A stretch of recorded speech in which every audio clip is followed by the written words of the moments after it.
Hi friends, today we will learn about the 10 uses of water. 10 ನೀರಿನ ಉಪಯೋಗಗಳು. पानी के 10 लाभ. In English, okay, 10 uses of water. Water can be used for the direct and indirect purposes.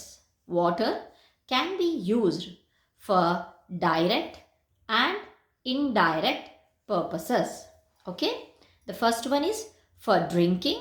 It means water can be used for drinking, for bathing, for cooking, for dish cleaning, for feeding plants, for clothes washing, for the car wash, for hydroelectricity generation, for hydroelectricity generation, for the farming,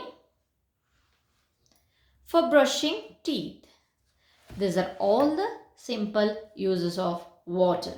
Okay.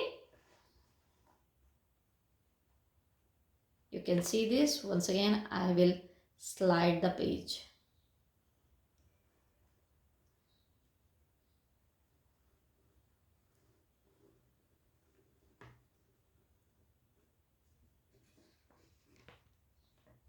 Okay, these are all the major purpose of the water, okay, or the major uses of the water, and you can write many more. Thank you, friends.